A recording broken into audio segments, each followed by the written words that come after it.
What could you do with $36 trillion? It's a number so large our brains can't really picture it. If you spent $1 million every single day, it would take you almost 100,000 years to spend 36 trillion. Well, that giant, mind-boggling number is roughly the size of the United States national debt. Welcome to G Fun Facts Online. Today, we're tackling a number that casts a long shadow over the U.S. economy. It's not just an accountant's spreadsheet entry. It's a story of wars, crises, and policy choices that affects everything from the interest rate on your car loan to America's standing in the world. So, how did we get here? Who does the U.S. owe all this money to? And why does it actually matter to you? Let's break it down. The idea of a national debt is as old as America itself. The nation was literally born in debt. After the Revolutionary War, the first Treasury Secretary, Alexander Hamilton, argued that the new federal government should take on all the states' war debts. Why? To prove to the world that America pays its bills. It was a strategy to build credit, and by 1791, the new country owed about $75 million. For most of its history, the U.S. debt followed a predictable pattern. It would shoot up during wars and economic recessions, and then slowly fall during times of peace and prosperity. In a truly remarkable moment in 1835, President Andrew Jackson's administration did something incredible. They paid off the entire national debt. It's the only time in U.S. history this has ever happened. But it didn't last long. The Civil War sent borrowing into overdrive, with the debt rocketing from $65 million in 1860 to over $2.7 billion by the war's end. The 20th century then scaled things up dramatically.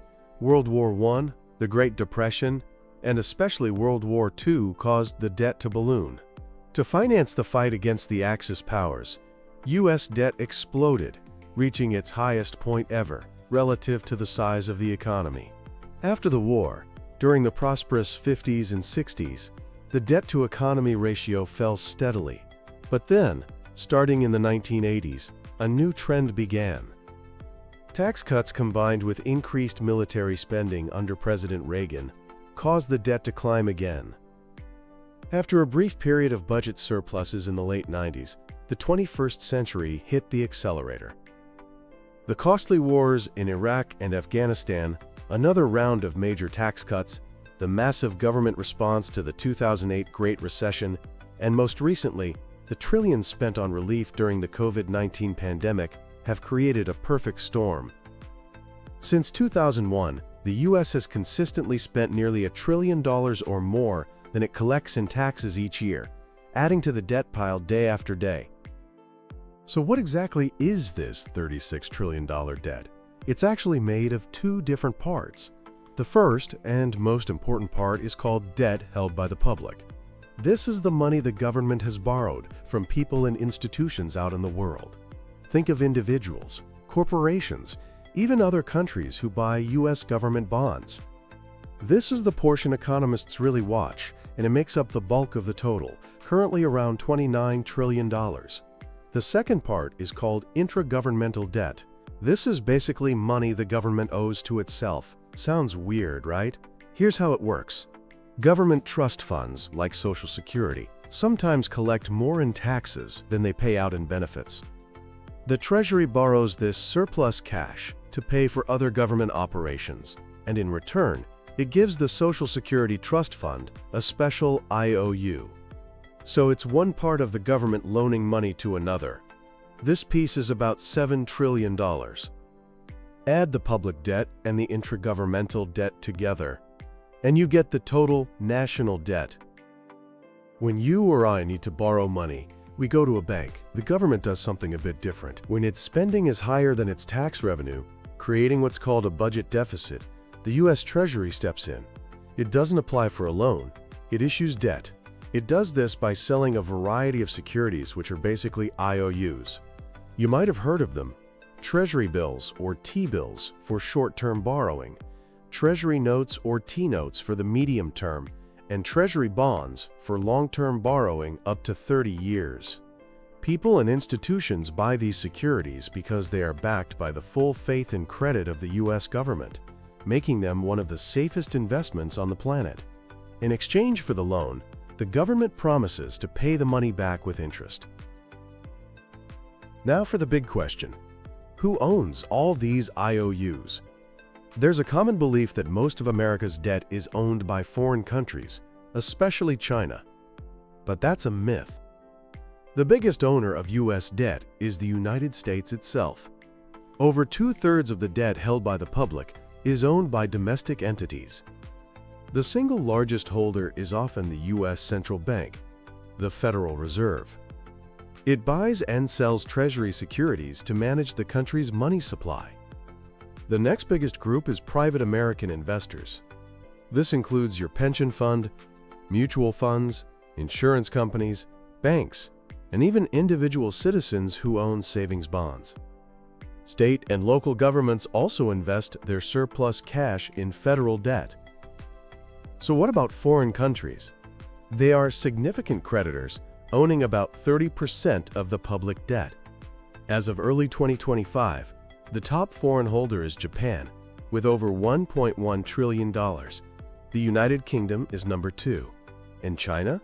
While still a major holder with around $800 billion, its share has actually been shrinking for the last decade. So while foreign ownership is important, the narrative of America being primarily in debt to its rivals is an oversimplification. The reality is, the American government is mostly in debt to its own citizens and institutions. Just hearing the number $36 trillion is scary, but it doesn't give the full picture. To really understand the burden of the debt, economists use a crucial metric, the debt-to-GDP ratio. This compares the total debt to the country's entire annual economic output, or gross domestic product. Think of it like a person's debt compared to their annual income. It gives you a sense of whether the debt is manageable. Right now, the U.S. debt-to-GDP ratio is over 120%. This means the country's debt is larger than its entire economy's output for a year. Historically, this ratio has only peaked during massive crises like World War II, and then it came back down. The worrying part is that today, it's not projected to come down. Forecasts suggest it will keep climbing, potentially reaching over 170% of GDP in the next 30 years. That's a trend that signals a growing, long-term challenge. So why does the debt keep growing, even in times of relative peace and prosperity? It boils down to a fundamental, structural mismatch. The government is set up to spend more money than it takes in through taxes. There are a few key engines driving this. The biggest long-term drivers are mandatory spending programs, specifically Social Security and Medicare.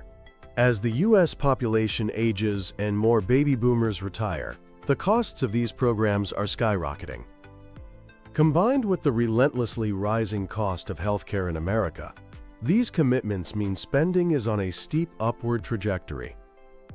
On the other side of the ledger, government revenue has been held down by major tax cuts over the past few decades. When you combine rising spending with lower tax revenue, you get persistent deficits that add to the debt. And here's where it becomes a vicious cycle. As the debt gets bigger, the government has to pay more in interest. In 2024, the interest payments on the debt became so large they surpassed spending on national defense. The government has to borrow more money just to pay the interest on the money it already borrowed. It's like paying the interest on your credit card with another credit card. Okay, so the debt is huge and growing, but how does this abstract number actually affect your life? First, it can lead to what economists call crowding out. When the government borrows trillions of dollars, it's competing for money in financial markets. This can drive up interest rates for everyone, making it more expensive for businesses to invest in new factories and technology, which ultimately slows down economic growth and wage gains. It also means there's less federal money available for public investments in things we all rely on, like roads, bridges, education, and scientific research. Second, It puts upward pressure on interest rates for consumers. A high national debt can mean higher rates on your mortgage, your car loan, and your credit card balance.